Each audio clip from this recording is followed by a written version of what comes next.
pandemia digital, desinfectando su cinismo.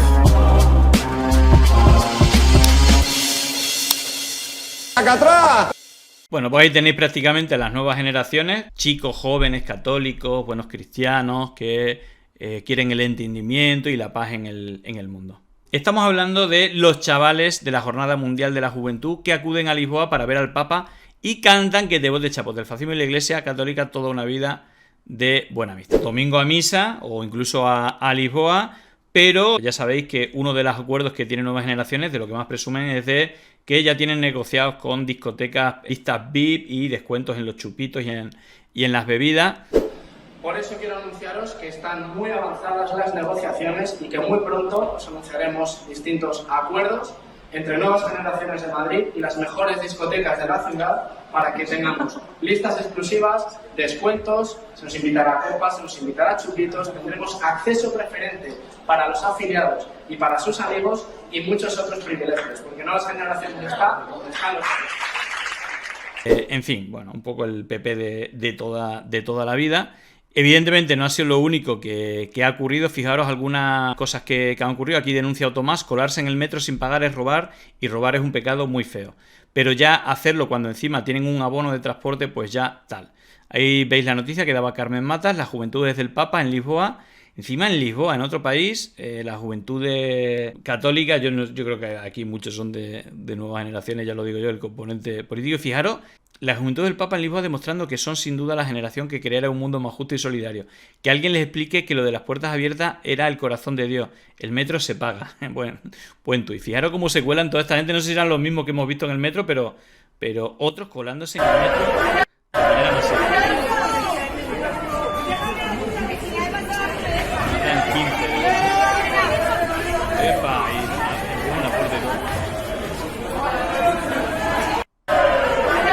Bueno, pues como dice aquí, que alguien les explique que lo de las puertas abiertas era el corazón de Dios, el metro hay que pagarlo.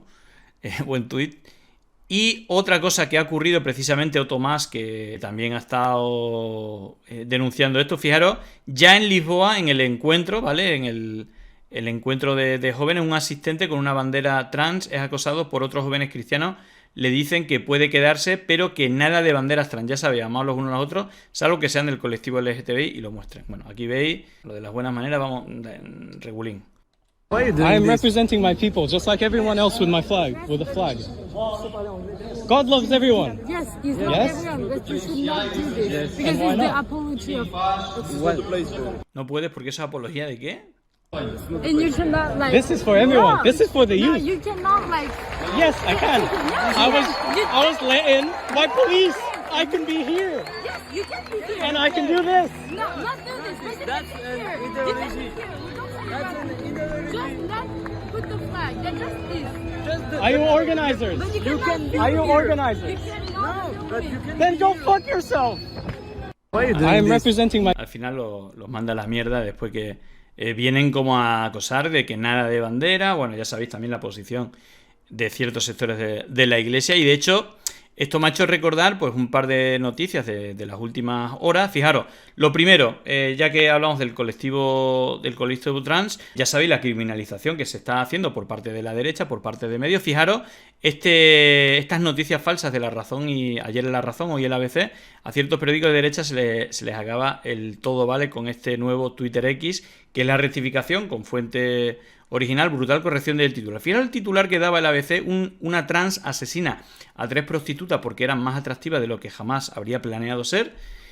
Ahí veis, y fijaros porque el titular es falso. El triple asesinato ocurrió en 1990 y lo traen al 2023, cuando la asesina se identificaba como hombre. La supuesta motivación del crimen se basa en el testimonio de un criminólogo en una serie documental de 2021. No existe ninguna fuente que verifique esta noticia.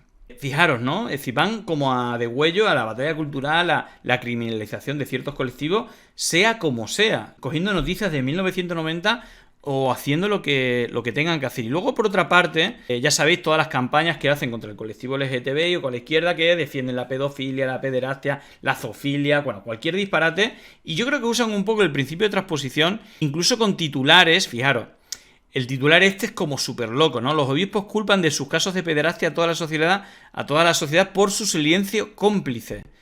El portavoz de la Conferencia Episcopal acusa a los españoles de inacción ante los abusos a niños. Bueno, la inacción es de Vox, ¿no? Que es el único partido que vota en contra de investigar, creo que el Partido Popular también, de investigar la pederastia dentro de la Iglesia. Las acusan a los demás de pederastia, pero realmente donde hay pederastia, donde hay cientos de miles de casos, luchan para que no se investigue. Y luego, algunas tribunas son usadas de la Iglesia con el tema, por ejemplo, del tema de la eutanasia para retorcerlo. Y, bueno, como dice aquí José Roca, difícilmente se puede ser más rastrero, mentiroso y manipulador que este cura explicando la ley de la eutanasia a su feligreses. Incluso añadiría que no se puede ser más cabrón. Fijaros lo que le dice a su parroquia. En España ya se ha aprobado la eutanasia como derecho. Es un derecho. Así que ya tenemos en España... Un derecho, no una obligación.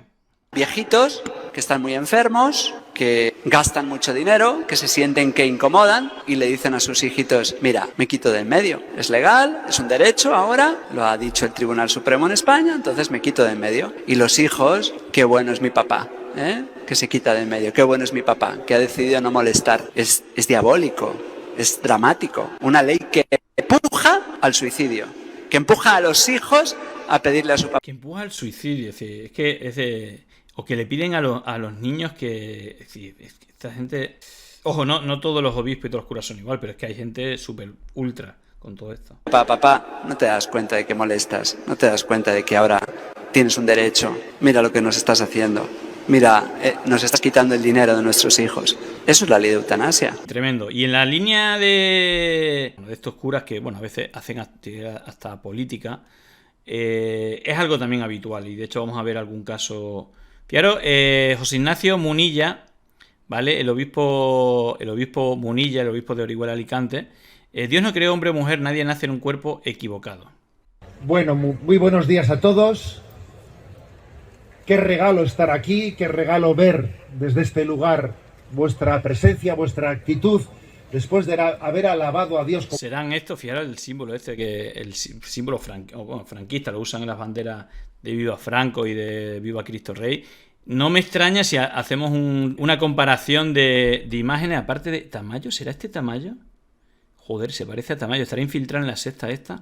Bueno, a ver, es el Sagrado Corazón, pero veis que se usa muchísimo también en todos los movimientos franquistas o en reclamos franquistas. Pero fijaros que si hiciéramos una comparación de caras, alguno aparecería ahí entre los que van en el tren cantando que te bote chapote. Pero bueno, vamos a escuchar qué dice el obispo Munilla. Como hemos hecho, ¿no? Gracias a los que nos habéis introducido en esa alabanza, a los que nos habéis enseñado también a orar, a soltar nuestra lengua y nuestro corazón para alabar a Dios. Qué bueno que ahora podamos tener también un momento de formación, ¿de acuerdo? Yo voy a intentar ser concentrado, voy a intentar ir al grano, no perderme así por las ramas a la hora de plantearos el tema formativo que la JMJ ha pensado para este primer día de las catequesis. La JMJ no sé si es el mismo evento o no. No sé, es parecido, no sé si a nivel nacional o es preparándose para irse a Lisboa a ver al Papa. Bueno, es dentro del evento. Bueno, pues mira, más a mi favor. Fíjate, lo que se dice en el evento este de que te bote chapote, venían a escuchar esto. Voy directamente al grano. ¿Cuál es el tema que nos propone la Jornada Mundial de la Juventud en la primera catequesis oficial? Tiene un título, que el título lo dice todo. Ecología integral. Ecología integral. La palabra ecología, más o menos, podemos entender de qué va. La palabra integral es clave. Es clave. Bueno, ahí lo tenemos. Es el mismo evento del que estamos hablando, así que fijaros el mensaje que se da. En fin, el pack es completo, es tremendo. Porque una ecología, si no es integral... Bueno, pues ahí lo tenéis. Ecología integral. Bueno, pues esos son los mensajes que se lanzan. Pero fijaros que la otra noticia que yo quería recoger es precisamente sobre el sodalicio. Aquí hemos hablado mucho del yunque, pero digamos que esta secta con decenas de casos de violaciones de niños, el sodalicio, que opera en Perú principalmente, pero también En Ecuador, de hecho, de la mano de Guillermo Lasso, el hijo estaba metido, Santiago Lasso, que es uno de los dueños del banco Panisi, donde llevó el dinero que le robó a los ecuatorianos en paraísos fiscales. Y es que precisamente lleva un montón de casos de cuestiones de abuso de menores. Que ahora la noticia esta de la República Sodalicio, cómo hizo la cofradía del sacerdote Sodalite Baerl. Fijaros, quedaros con este apellido, que es el que está al mando de Sodalicio en Perú, para construir un imperio económico a costa de sus sobrevivientes. Controversia. ¿Cómo se construyó el imperio económico de Sodalicio a espaldas del Vaticano? Dice un viejo refrán, la ropa sucia se lava en casa, pero en el caso de la cofradía de Sodalicio de Vida Cristiana, institución católica investigada por ser una organización criminal en Perú, se aplica con este agregado. La ropa sucia se lava y plancha fuera de ella y luego regresa a casa. Bueno, ahí tenéis algunos de los miembros, de hecho Jaime Baerl, Regal, creo que son algunas de las dos personas referentes. A principios del 2000, el primer sacerdote ordenado por el sodalicio, Jaime Baerl Gómez, mojaba su puro en una generosa copa de coñac en el exclusivo restaurante La Gloria en Lima, cuando un amigo que comía frente a él le comentó: Jaime, ¿qué costumbres más elegantes tienes? A lo que el cura respondió: prefiero mojarlos en un coñac que encoñarlos, como hacía el presidente Bill Clinton con Mónica Lewinsky. Bueno, de un brochazo conocemos las muchas caras de Jaime Baerl Gómez. Y bueno, digamos que hay, aparte de las decenas de casos de abuso sexual a menores, hay una cuestión que es el blanqueo del dinero, ¿vale? Luego el dinero de estas actividades fúnebres es destinado a crear y financiar empresas con fines de lucro de propiedad de miembros de la cofradía, cuyas utilidades mueven fuera del país a través de varias offshore dirigidas por los sodalicios Jaime Baerl, Carlos León Álvarez, Joan Abrosic, Vélez Moro, Enrique Elías Dupuy, además de personas de la cofradía como Ari Alcántara Valdivia. Bueno, de todo esto hay un documental. Bueno, aquí explica cómo operan, cómo blanquean el dinero, tú me donas, yo te dono, nosotros nos donamos, toda la protección que también tiene la Iglesia, no solamente en España, sino en América Latina, también le ayuda a todo esto, ¿vale?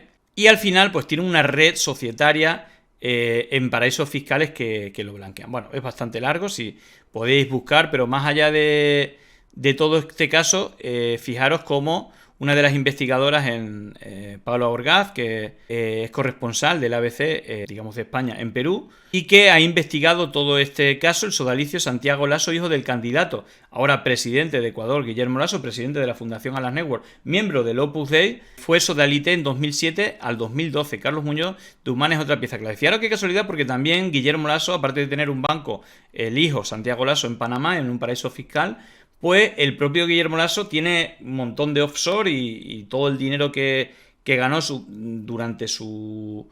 Bueno, al mando, a la dirección del Banco Guayaquil, con el fraude bancario se hizo multimillonario y ese dinero se lo llevó a paraísos fiscales y también compró decenas, centenares de propiedades en Estados Unidos. Creo que por aquí, bueno, pues se habla, ¿no?, de este caso, una decena de acusaciones de abuso sexual, es decir, no solamente en Perú, sino también en Guayaquil. Sigue sin resolverse, pero hay decenas de acusaciones de abuso sexual. Durante más de 10 años, el reverendo Luis Fernando Intriago, hoy suspendido sacerdote, dirigió grupos juveniles. Al menos 10 de los adolescentes que asistieron a ellos pasaron por un ritual físico que no es reconocido por la Iglesia Católica ni la justicia ordinaria que lo investiga por abuso sexual, ni la eclesiástica han resuelto definitivamente el caso. Bueno, hay un documental de televisión española, lo podéis buscar, sobre el sodalicio, centrado sobre todo en Perú, pero también habla de algunos de estos casos en Ecuador, como define este artículo, y donde también pues involucran a Guillermo Lasso, a Santiago Lasso, que es una familia importante, de hecho el presidente del gobierno y perteneciente a esta red ultracatólica con el sodalicio y también con el Opus Dei. Sí que me gustaría, os dije que os quedarais con el nombre del número 1 de sodalicio. Fijaros, esta es la cuenta, sacerdote católico, miembro de sodalicio, bueno, es el líder, Jaime Baerl, y fijaros que algunas de las cosas que dice este señor es también la denuncia.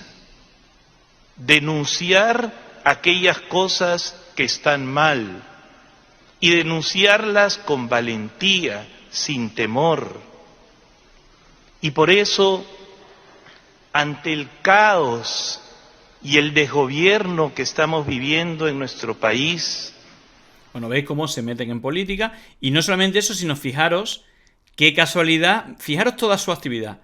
Retweet a Hazte Oír, ¿vale? Es decir, cuando hablamos de redes internacionales ultracatólicas que se meten en política, pues es así. De hecho, fijaros, Citizen Go, ¿vale? Bueno, pues este es el número 1 de sodalicio de esta red ultracatólica que abusa de menores. Y luego vemos cómo Hazte Oír, precisamente, no ha hecho ninguna campaña contra la pederastia de la organización que lleva este señor. Y no solamente eso, sino que acusa de pedófilo a políticos, porque esta gente hace política, que no tienen nada que ver, pero luego protegen a los que realmente tienen ese tipo de casos, ¿no? Así que nada, la hipocresía de la Iglesia. Por aquí Marcos Cifuentes, bueno, vemos un poquito.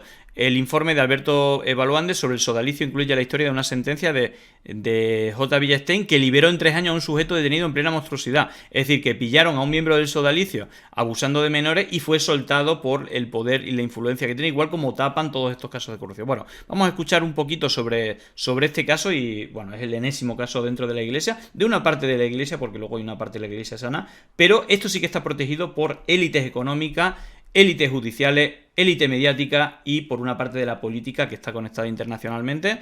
Aquí sería Vox, una parte del PP también, todas estas organizaciones ultracatólicas que tienen mucho peso, como Hazte Oír, etcétera, y que, bueno, pues están financiadas por las personas más ricas del país prácticamente. Vamos a ver este momento Bueno, este es el programa que siempre recomiendo, La Encerrona, tu mini noticiero mañanero. Hoy es jueves 3 de agosto de 2023 y la misión vaticana por el caso Sodalicio se encontró en el Perú con unos casos realmente escalofriantes y hoy vamos a hablar de uno de ellos que creo que explica bien las implicancias políticas, judiciales que puede tener este caso. Es el caso del encubrimiento de Daniel Murguía, un investigado por violación sexual a un menor. Es una historia en la que además aparece el entonces juez Javier Villestein, hoy caserito de Willax, de Expreso, ídolo de nuestros ultraconservadores y tío de uno de los involucrados en esta trama de encubrimiento. Fijaros porque está hablando de políticos, está hablando de Willax, que es un medio de comunicación, está hablando de jueces y toda una red que, protege a estos criminales. A ver, primero veamos lo que pasó en el 2016, cuando el congresista Alberto de Belaúnde presidió una comisión investigadora del caso Sodalicio. Este informe fue enterrado por los congresos siguientes hasta que en estos días Susel Paredes lo pidió y logró que sea público. Nosotros vamos a enviarle el informe completo a nuestros suscriptores y allí aparece esta historia que advierto que puede ser un poco chocante. Esto empieza el 27 de octubre del 2007, cuando la policía capturó a un sujeto fotografiando a un menor de 11 años con los pantalones abajo en una habitación del hostal Las Palmeras, en el Jirón Carabaya del centro de Lima. El detenido se llamaba Daniel Bernardo Murguía Guart, era conocido como el Italiano y era miembro del Sodalicio. El niño le dijo a la policía que conoció a Murguía en Miraflores y que le ofreció figuritas de Pokémon a cambio de dejarse fotografiar y denunció que Murguía le hizo sexo oral. La policía además le encontró fotos de otros 2 menores, por lo cual empezaron a investigar si tenía conexión con alguna de estas redes internacionales de pedofilia.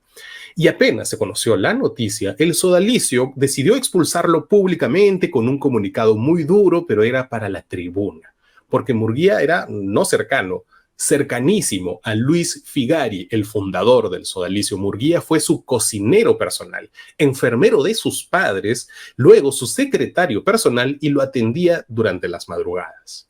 Además, en la misma organización, Murguía tenía una función clave que era filtrar los correos electrónicos. Según los testimonios a los que accedió la comisión investigadora, los sodalites normales no podían mandar mails directos a sus familiares, tenían que pasar por la censura de Murguía. De hecho, los testigos siempre dicen que él tenía varias computadoras, un dato que es clave para las investigaciones por pedofilia.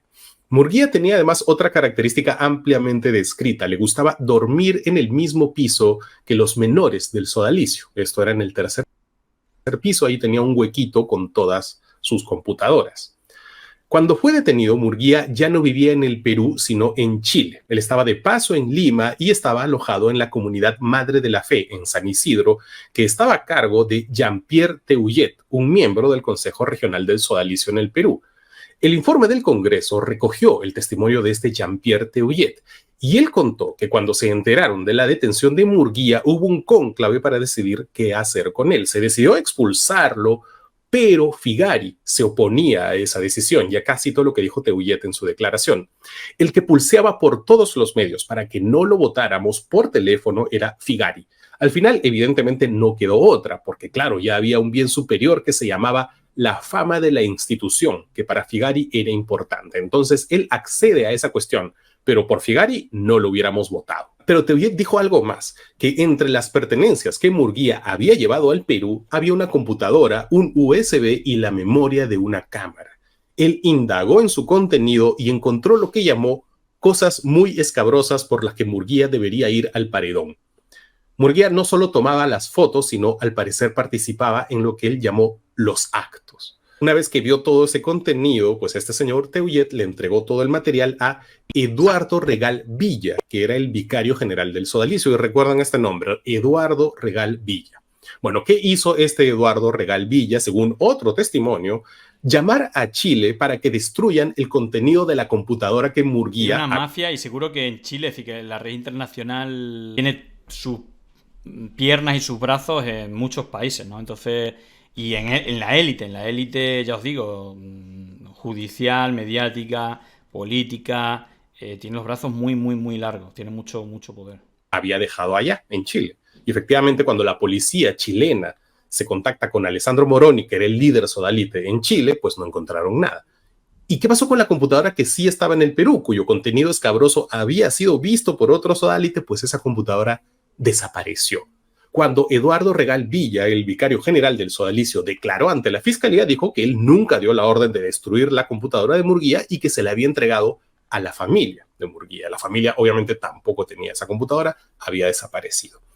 Al final Murguía estuvo recluido en el penal de Lurigancho por 3 años y durante todo ese tiempo no perdió contacto con el sodalicio. La hermana de Murguía, Patricia Murguía, dijo que pese a que de boca para afuera no querían saber nada con él, nunca dejaron de visitarlo y llamarlo a la cárcel. De hecho, el propio Teullet, el que sí se escandalizó, el que vio el contenido que tenía Murguía, pues él ha declarado que Figari en persona lo mandó a la cárcel para atender a Murguía. Incluso le pidió que averigüe qué conversaciones había tenido con su hermana, Patricia, porque ellos habían hackeado el correo de la hermana y a Figari le interesaba saber qué cosa le estaba contando Murguía. Ahora bien, les acabo de decir algo que seguro lo escucharon y dijeron, ¿qué? Sí, escucharon bien, este sujeto Murguía solo estuvo 3 años preso. Murguía fue liberado en el 2010 por la Corte Suprema. Ellos dijeron que no se reunieron las pruebas suficientes para declararlo culpable. El juez ponente de ese caso fue el entonces magistrado supremo Javier Villa Stein, tío de Eduardo Regal Villa. Villa Stein es hermano de la madre de Regal Villa. Les dije que recuerden ese nombre. Villestein destacó que el menor de 11 años, la víctima, había dado una declaración inicial indicando que nadie lo había tocado. Y ese fue el fondo de su argumentación, la declaración inicial de un niño que estaba en shock, que acababa de ser liberado de una situación inconcebible, lo que dijo cuando lo estaban subiendo al patrullero.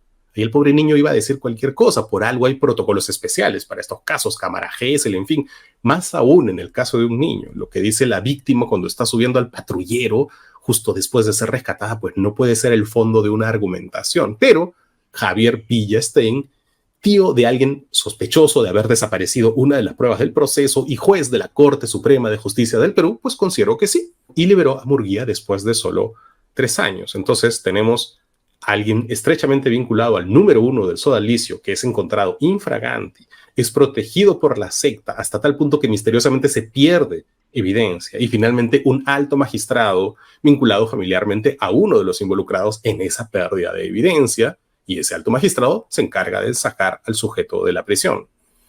Estas son las historias que el sector ultraconservador, que es el mismo que hoy manda en el Perú, no quiere que se conozcan ni en el Vaticano ni en nuestro país. Ya volvemos con los titulares de hoy aquí en El Cerrón. Bueno, tremendo. Bueno, veis, aquí ha estado bastante veces Marcos Cifuentes, creo que periodismo de alto nivel en un tema gravísimo, donde fijaros la cantidad de capas a nivel de poder judicial, policial, político, etcétera, implicados para liberar a monstruos como estos entre organizaciones que tienen también pata económica importante, con dinero, es decir, son empresas muy grandes que blanquean o que se llevan dinero fuera del país para no pagar impuestos, que participan dentro de una red internacional de organizaciones ultracatólicas que hacen política, que tienen medios y que operan y que luego pues ocultan casos de abusos sexuales en todos los países, porque en casi todos los países dentro de la Iglesia hay